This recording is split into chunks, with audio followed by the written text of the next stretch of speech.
Hey, we are in 2 Samuel's chapter 13 and chapter 14, and we begin to see the demise of the family of David and his household. It's just a sad situation, and we'll talk about it when we are done with our reading. So, chapter 13. David's son Absalom had a beautiful sister named Tamar, and Amnon, her half brother, fell desperately in love with her. Amnon became so obsessed with Tamar that he became ill. She was a virgin, and Amnon thought he could never have her. But Amnon had a very crafty friend, his cousin Jonadab. He was the son of David's brother Shemiah. One day, Jonadab said to Amnon, "What's the trouble? Why should the son of a king look so dejected morning after morning?" So Amnon told him, "I'm in love with Tamar, my brother Absalom's sister." "Well," Jonadab said, "I'll tell you what to do. Go back to bed and pretend you are ill, and when your father comes to see you, ask him to let Tamar come and prepare some food for you. Tell him you'll feel better if she prepares it as you watch and feeds you with her own hands." So Amnon lay down and pretended to be sick, and when the king came to see him, Amnon asked him, "Please let my sister Tamar come and cook my favorite dish as I watch. Then I can eat it from her own hands." So David agreed and sent Tamar to Amnon's house to prepare some food for him. When Tamar arrived at Amnon's house, she went to the place where he was lying down so he could watch her mix some dough. Then she baked his favorite dish for him. But when she set the serving tray down before him, he refused to eat. "Everyone get out of here," Amnon told his servants, so they all left. Then he said to Tamar, "Now bring the food into my bedroom and feed it to me there." So Tamar took his favorite dish to him. But as she was feeding him, he grabbed her and demanded, "Come to bed with me, my darling sister." "No, my brother," she cried. "Don't be foolish. Don't do this to me. Such wicked things aren't done in Israel. Where could I go in my shame?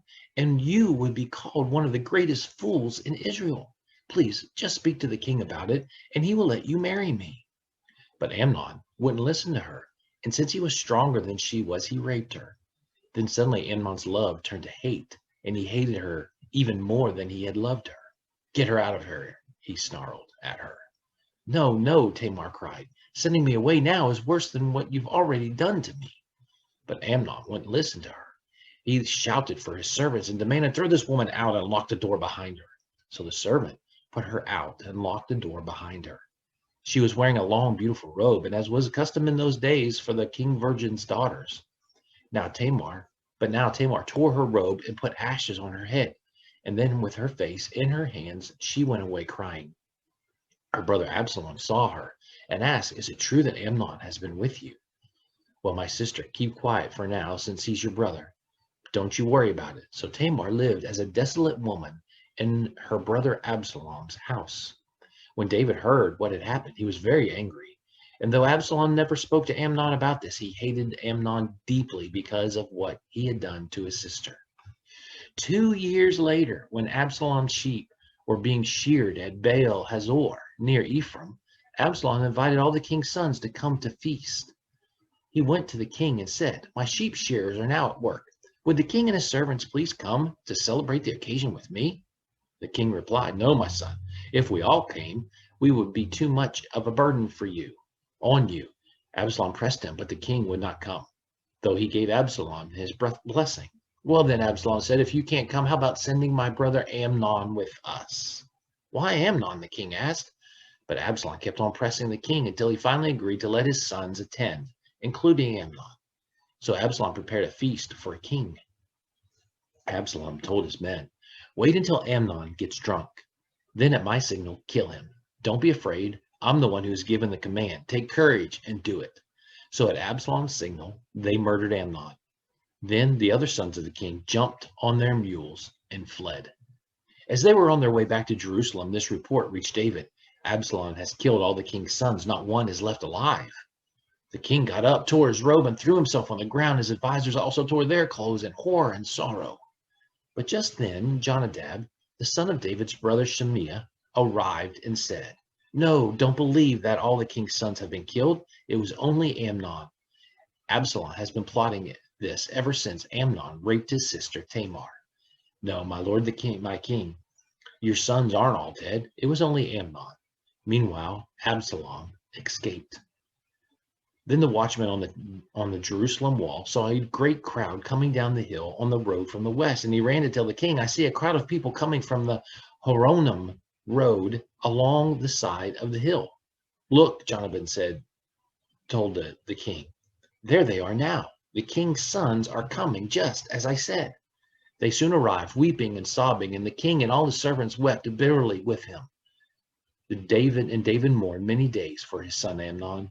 Absalom fled to his grandfather, Talmai, son of Ammihud, the king of Geshur.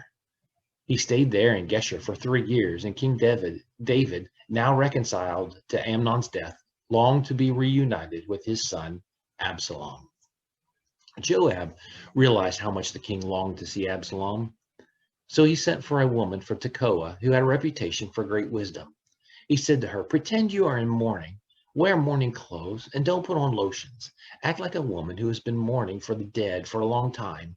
Then go to the king and tell him the story I am about to tell you." Then Joab told her what to say. When the woman from Tekoa approached the king, she bowed with her face to the ground in deep respect and cried out, "Oh, king, help me." "What's the trouble?" the king asked. "Alas, I am a widow," she replied. "My husband is dead. My 2 sons had a fight out in the field, and since no one was there to stop it, one of them was killed. Now the rest of the family is demanding, 'Let us have your son. We will execute him for murdering his brother. He doesn't deserve to inherit his family's property.' They want to extinguish the only coal I have left, and my husband's name and family will disappear from the face of the earth." "Leave it to me," the king told her. "Go home, and I'll see to it that no one touches him."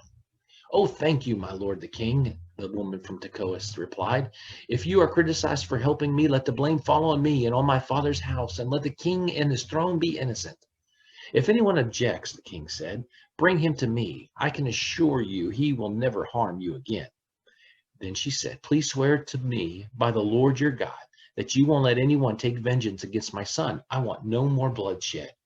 "As surely as the Lord lives," he replied, "not a hair on your son's head will be disturbed." "Please allow me to ask one more thing of my lord the king," she said. "Go ahead and speak," he responded. She replied, "Why don't you do as much for the people of God as you have promised to do for me? You have convicted yourself in making this decision because you have refused to bring home your own banished son. All of us must die eventually. Our lives are like water spilled out on the ground, which cannot be gathered up again. But God does not just sweep life away. Instead, he devises ways to bring us back when we have been separated from him. I have come to plead with my lord the king because people have threatened me. I said to myself, perhaps the king will listen to me and rescue us from those who would cut us off from the inheritance God has given us. Yes, my lord the king will give us peace of mind again. I know that you are like an angel of God in discerning good from evil. May the Lord your God be with you." "I must know one thing," the king replied, "and tell me the truth." "Yes, my lord the king," he responded. "Did Joab put you up to this?" And the woman replied, "My lord the king, how could I deny it? Nobody can hide anything from you. Yes, Joab sent me and told me what to say. He did it to place the matter before you in a different light. But you are as wise as an angel of God, and you understand everything that has happened among us." So the king sent for Joab and told him, "All right, go and bring back the young man Absalom." Joab bowed with his face to the ground with deep respect and said, "At last I know that I have gained your approval, my lord the king, for you have granted me this request." Then Joab went to Geshur and brought Absalom back to Jerusalem. But the king gave this order: "Absalom may go to his own house, but he must never come into my presence." So Absalom did not see the king. Now Absalom was praised as the most handsome man in all Israel. He was flawless from head to foot. He cut his hair only once a year, and then only because it was so heavy. When he weighed it out, it came to 5 pounds. He had 3 sons and 1 daughter. His daughter's name was Tamar, and she was very beautiful. Absalom lived in Jerusalem for 2 years, but he never got to see the king. Then Absalom sent for Joab to ask him to intercede for him, but Joab refused to come. Absalom sent for him a second time, but again Joab refused to come. So Absalom had said to his servants, "Go and set fire to Joab's barley field in the field next to mine." And so they set his field on fire as Absalom had commanded. Then Joab came to Absalom at his house and demanded, "Why did your servants set my field on fire?" And Absalom replied, "Because I wanted to ask the king why he brought me back from Geshur if he didn't intend to see me. I might as well have stayed there. Let me see the king. If he finds me guilty of anything, then let him kill me." So Joab told the king what Absalom had said. Then at last David summoned Absalom, who came and bowed low before the king, and the king kissed him. Before we talk about this for a second, let me show you a picture. This is a painting that was done in the mid 1600s by Jan Stern. It's hanging now in Cologne, Germany, and it's a picture of Tamar and Amnon, and it's just funny, the artist's interpretation, because there's no way this is what it looked like in that time period, but this is a Renaissance painting, and so when they did this, they put the Renaissance flair to it. So we begin to see the demise of David's family. We see a son who's lost it, who has no compassion on his family, and we see David not dealing with it, just pushing it to the side, and then the son ends up being killed by another son. It's important as a parent that we deal with issues. We meet them head on, and we come to some kind of reconciliation. Parents don't have to be great. They just have to be good, doing their best, and God can do incredible things with just good parents.